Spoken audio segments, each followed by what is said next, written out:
I'm 103 years old, and I need to tell you something that took me 80 years to understand. Pain doesn't kill you. Waiting for it to stop does. My name is Ruth Eleanor Hastings. I was born in 1922 in a coal town in eastern Kentucky that doesn't exist anymore. Got swallowed up and forgotten like most coal towns did. And I'm sitting here in my daughter's living room in Florida, staring at an empty chair where my husband used to sit, looking at his work gloves still hanging by her coat rack 27 years after he died. I can't throw those gloves away. My daughter's asked me 100 times, but those gloves are the last thing that still smells like him, and I'm 103 years old. I'll do what I want. I watched a video yesterday of a woman named Jeanette. She's 105. She talked about choosing joy and gratitude and not giving up. And everything she said was true, every single word. But I need you to understand something that woman didn't say. She had a good life. She said so herself. One husband for almost 60 years, a good marriage, children who lived. She calls walking home through clean snow one of her best memories. That's a beautiful life. I'm happy for her, but that wasn't my life, and I learned the same lessons she learned, which means those lessons aren't just nice ideas from a lucky old woman. Those lessons are the truth about how life actually works when it tries to destroy you. Let me tell you what I survived, and I'm not telling you this so you'll feel sorry for me. I'm telling you this so you'll understand that what comes after pain is a choice. Your choice, nobody else's. I was 8 years old when my father died in a coal mine collapse. April 7th, 1930. I remember men coming to our door. I remember my mother's scream. I remember not understanding why everyone was crying when Papa was just at work. They didn't recover his body for 6 days. When they finally brought him up, they wouldn't let us see him. My mother stood outside that funeral home for 3 hours demanding to see her husband. They finally let her in. She came out different, smaller somehow, like something inside her had collapsed the same way that mine did. My mother died 6 months later. The doctor said it was her heart, but I knew better even at 8 years old. Broken hearts are real. They just take longer to kill you than crushed ones. I went to live with my aunt in Cincinnati. She worked in a textile factory. I started working there too when I was 12. Lied about my age. Nobody checked too hard back then. We needed the money. I got married the first time when I was 17. I'm not going to tell you his name because I haven't said his name out loud in 75 years, and I'm not starting now. I'll just tell you that I spent 8 years living in fear. Fear when he came home drunk. Fear when he came home sober. Fear when he was quiet. Fear when he was loud. I had a baby in that house, a little boy I named Thomas after my father, and I was terrified every single day that something would happen to him because of that man. Then one night in 1946, that man went to a bar and got into a fight over a card game. Someone put a knife in him. He died on the floor of that bar at 32 years old, and I was free. I was 24 years old with a 7-year-old son, no money, no family who could help, and everyone at church telling me I should feel sad, should wear black, should grieve properly. You know what I felt? Relief, pure relief, and guilt about the relief. And then anger at myself for feeling guilty about something that saved my life.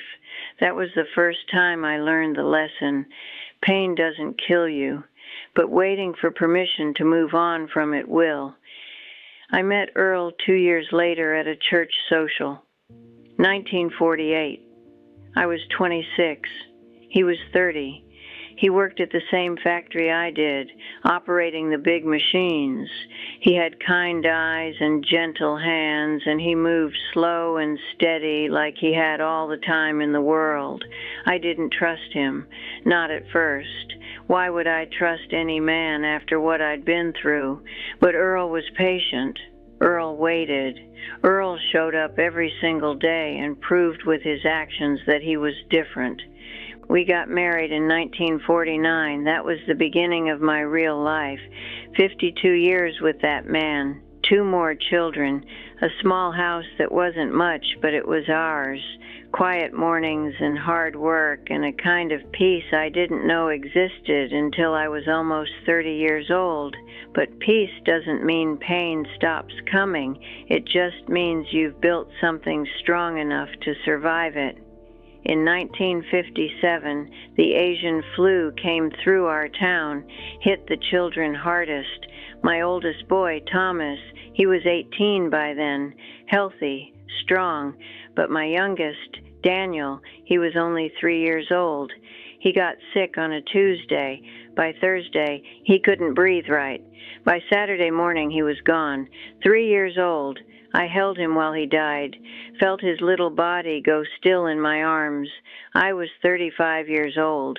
I'd already survived things most people never have to survive. And that moment, holding my baby who wasn't breathing anymore, I came the closest I've ever come to giving up completely. You want to know what saved me?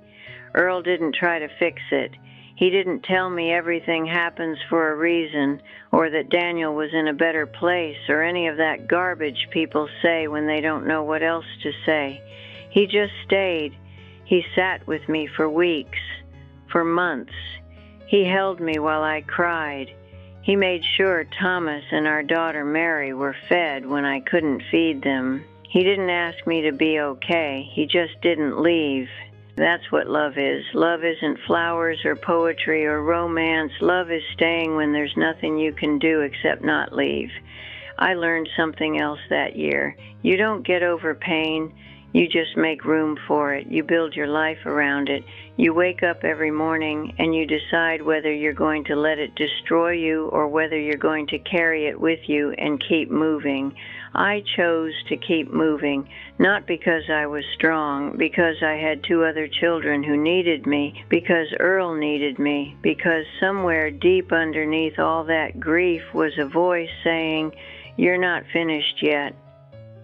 In 1973, there was a fire at the factory where Thomas worked. He was 34 years old, married, had 2 little girls. He went in that morning and never came home.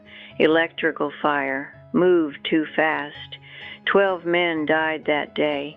I was 51 years old, and I'd now buried 2 of my children, my father, my mother, my first husband, 2 of my 3 children. People kept telling me I was so strong. "You're so strong, Ruth." I don't know how you do it, Ruth. But I didn't feel strong. I felt like I was made of glass that had cracked in so many places that one more hit would shatter me completely. But I didn't shatter. You know why? Because Earl was still there. Because Mary was still there. Because Thomas's 2 little girls needed their grandmother. Because that voice inside me still said, "You're not finished yet." And because I'd learned by then that pain is just the price you pay for being alive, for loving people, for caring about anything. You can avoid pain by not loving anyone, by not caring about anything, by keeping yourself small and safe and alone.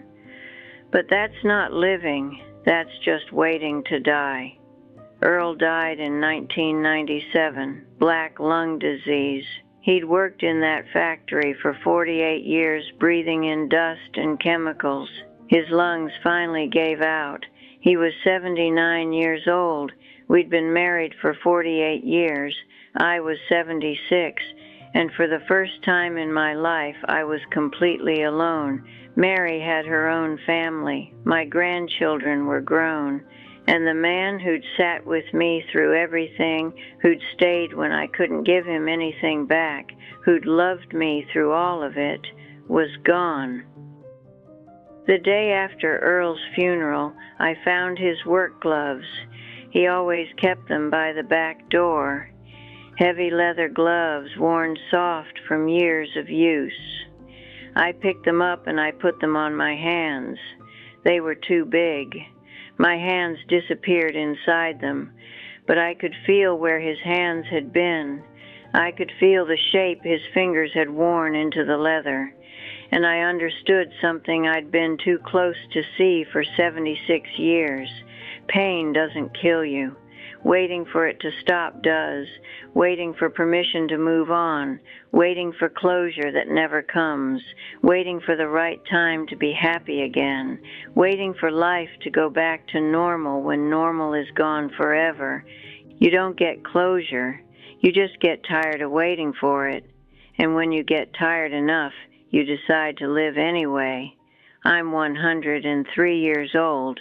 I still have Earl's gloves. They're hanging on my daughter's coat rack right now, 27 years after he died, and every time I look at them, I remember that love is staying. I remember that pain is the price of being alive. I remember that you don't get over loss, you just learn to carry it. And I remember that every single day I wake up, I have a choice.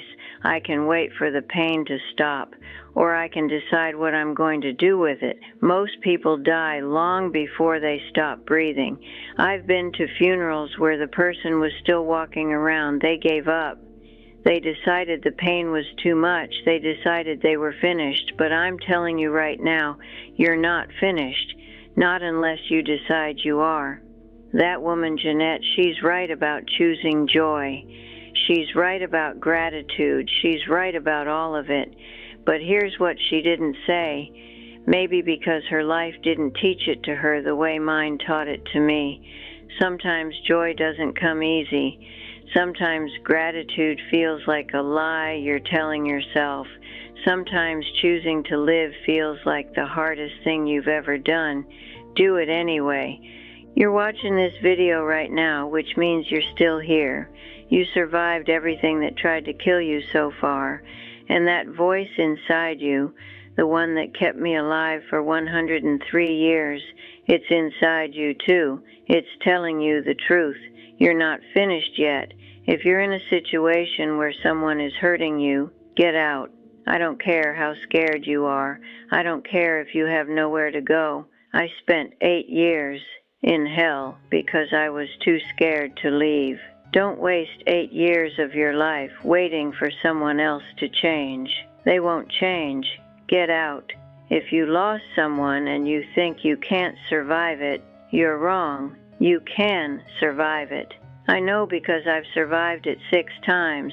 It doesn't get easier. You just get stronger, not because you want to, because you have to. If you're waiting for the right time to call your mother, your father, whoever raised you, whoever loved you when you didn't deserve it, stop waiting. Call them today, right now, because there will come a day when you can't make that call anymore, and you'll think about all the times you meant to and didn't. Don't let that happen. I'm 103 years old, and I still think about conversations I didn't have with my mother before she died. She was 34, I was 8, and I never got to tell her I understood. I never got to thank her for the 6 months she stayed alive after my father died, just to make sure I'd be okay. That's my biggest regret. Not the things I did. The things I didn't do. The words I didn't say. The time I wasted being angry or scared when I could have been present. You still have time. Use it. Be kind to people. You never know what they're carrying. You never know whose child just died. You never know whose marriage is falling apart. You never know who's one bad day away from giving up completely. I've lived through the Great Depression, through World War II rationing, through the 50s and 60s and 70s and 80s and 90s, and into a whole new century. I've seen the worst of what people can do to each other. I've also seen the best. And I'm telling you, the best is worth fighting for. Your life is worth fighting for. I'm sitting here in my daughter's living room staring at Earl's empty chair, looking at his gloves hanging on the coat rack, and I'm telling you what I finally understood at 76 years old. Pain doesn't make you special. What you do with it does. You can let it destroy you, or you can let it teach you. You can wait for it to stop, or you can decide to live with it. You can give up, or you can keep going. I kept going. For 103 years, I kept going through everything, and I'm still here, and so are you. So what are you going to do? Are you going to wait, or are you going to live? Because I promise you, waiting will kill you faster than anything else ever could. If this story means something to you, share it. Leave a comment and tell me what you're going to stop waiting for, and then go do it. Today. Right now, because you're not finished yet, and neither am I. The clock is ticking for all of us. What are you going to do with the time you have left?